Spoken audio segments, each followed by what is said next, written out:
Are ghosts real?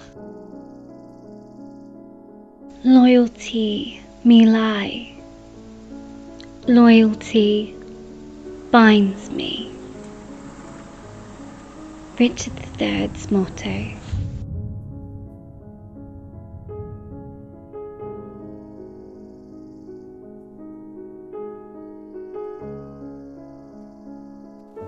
Men use, if they have an evil turn, to write it in marble, and whoso doth us a good turn, we write it in dust.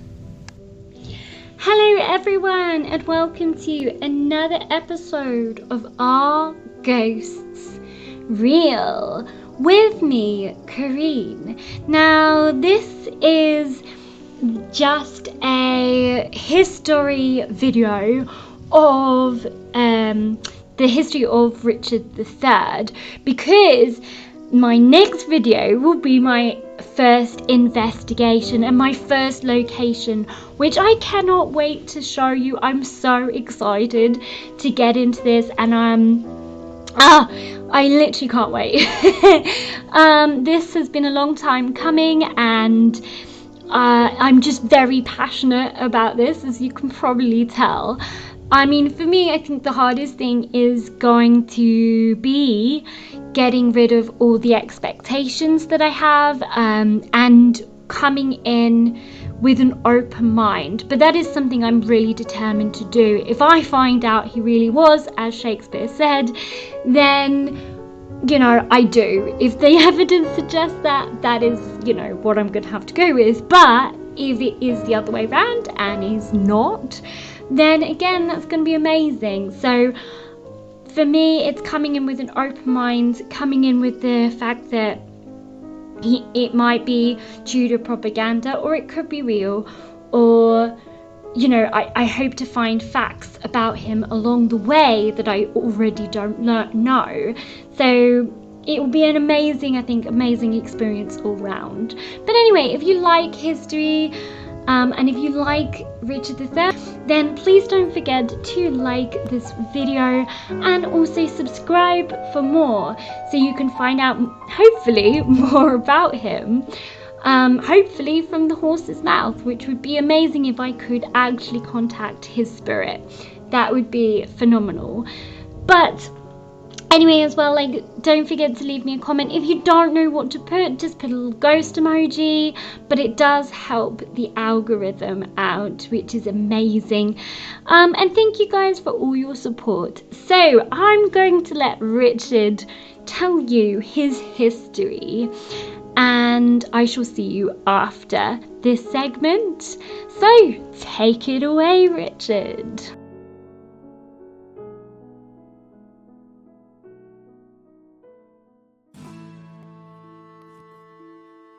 Hello, I am Richard, Duke of Gloucester, son of York. Remember the name, for it was once whispered in fear and still to this day controversial. I was born into a world of grandeur and strife, an offshoot of the House of York with the blood of kings coursing through my veins.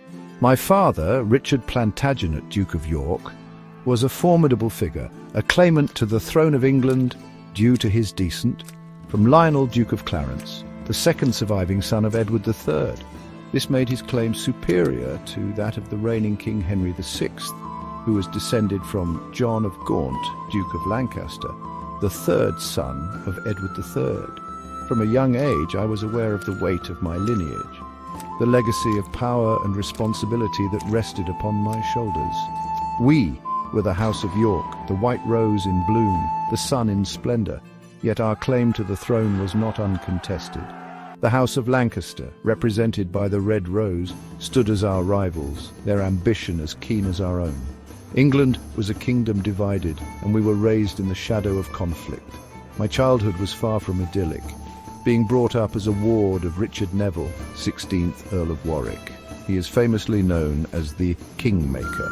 He helped my brother secure the throne, however he would also betray my brother and try and restore Henry VI with Margaret of Anjou, after getting angry at Edward for his marriage to Elizabeth Woodville. But that's further on in my life. My childhood was a tapestry woven with threads of martial training and courtly education and intrigue. We learned the art of war as readily as we learned our letters. Warwick supervised my training as a knight and my education, ensuring that I was prepared for a life of nobility and potential leadership. I spent most of my time at Middleham Castle under Warwick's supervision. There I met Francis Lovell, who would be a great friend to me until the end. The Wars of the Roses, a bloody feud that had plagued our kingdom for generations, cast a long shadow over all our lives and moulding me into the man I would become. Despite the tumult, my early years held moments of warmth and camaraderie. I was the youngest of 4 brothers, Edward, George, and Edmund. Edward, the eldest, was everything a future king should be. Tall, handsome, and charismatic, George, Duke of Clarence, was fickle and ambitious, his loyalty as fleeting as the morning mist. And then there was Edmund, loyal and brave, cut down at 17 in the Battle of Wakefield, where he fought with our father. Both their heads were displayed in York after the defeat on poles with a paper crown upon my father's head. We were brothers, bound by blood and loyalty, but also by the ambition that burned in each of our hearts. The death of our father and Edmund at the Battle of Wakefield was a turning point for the rest of us. I was but a boy when I witnessed the brutality of war firsthand. The memory of hearing my father and brother had been slain while in exile with mother was forever seared into my memory. I was 11 at the time. It ignited in me and my remaining brothers a fierce determination to avenge their deaths, to restore the House of York to its rightful place.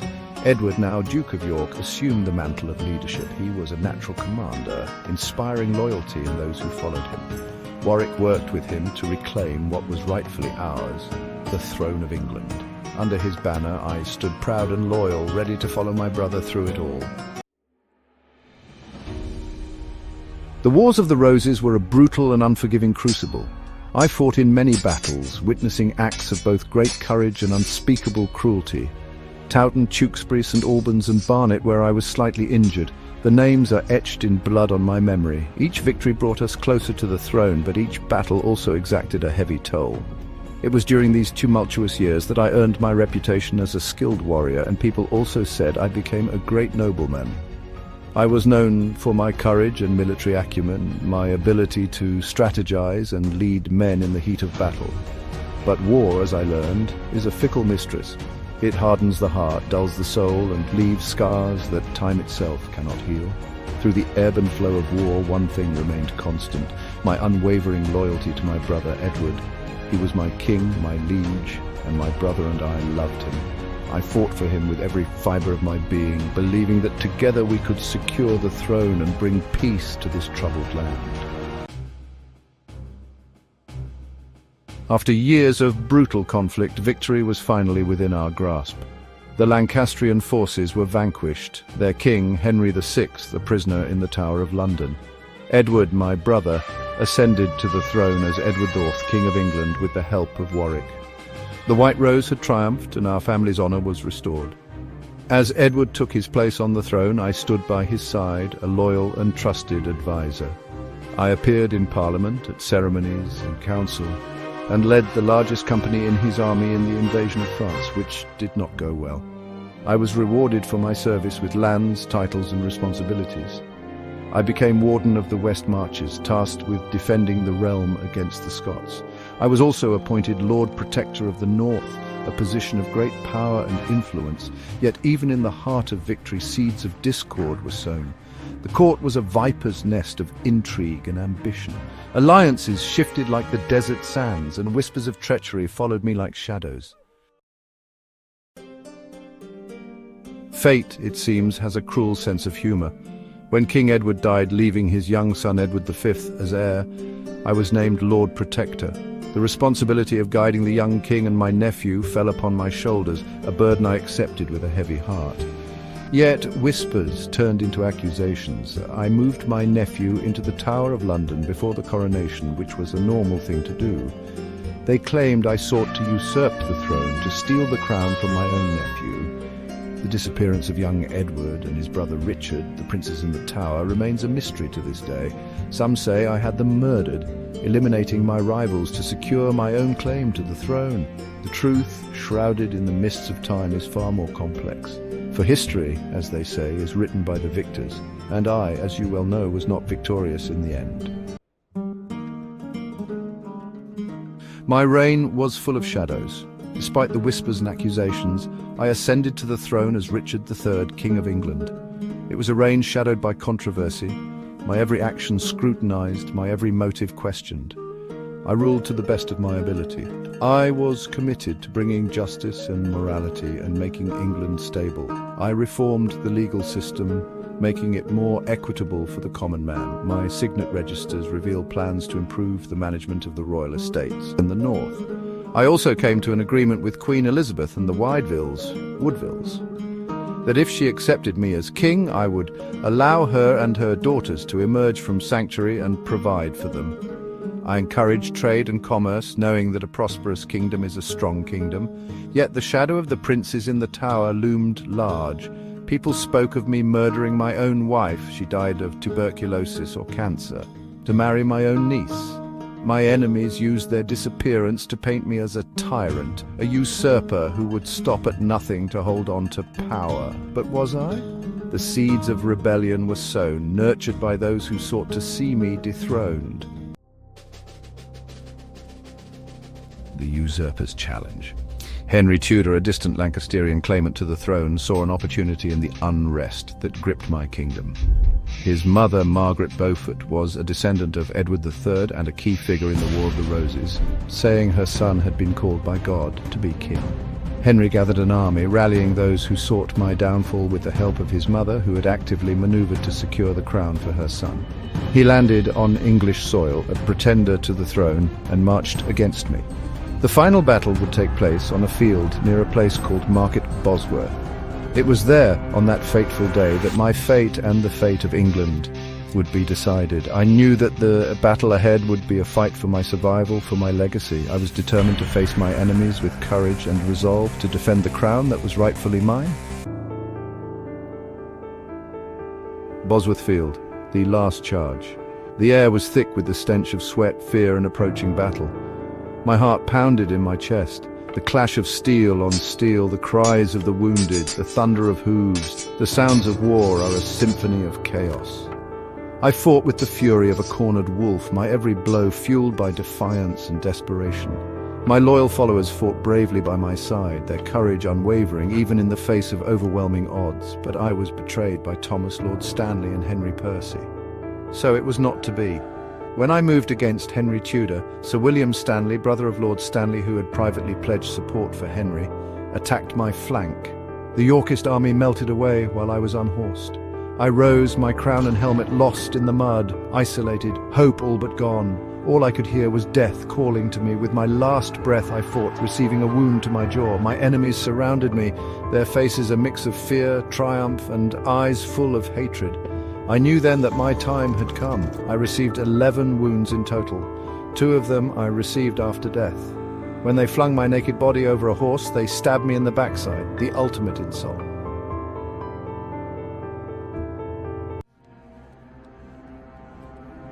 I am a king unremembered.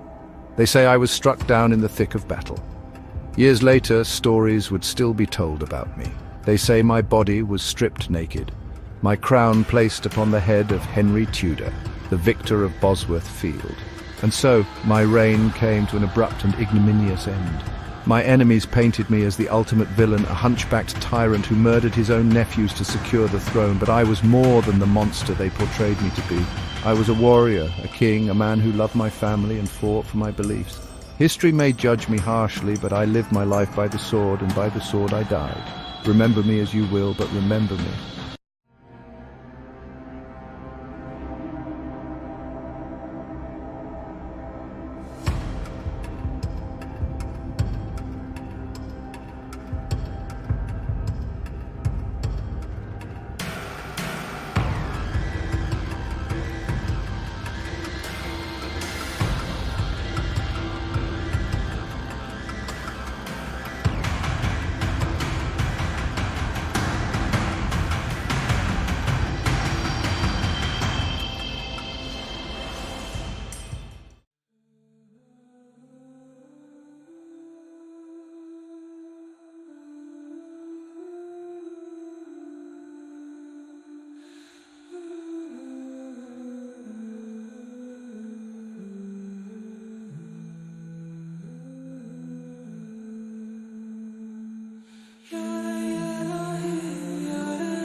So I hope that you enjoyed that.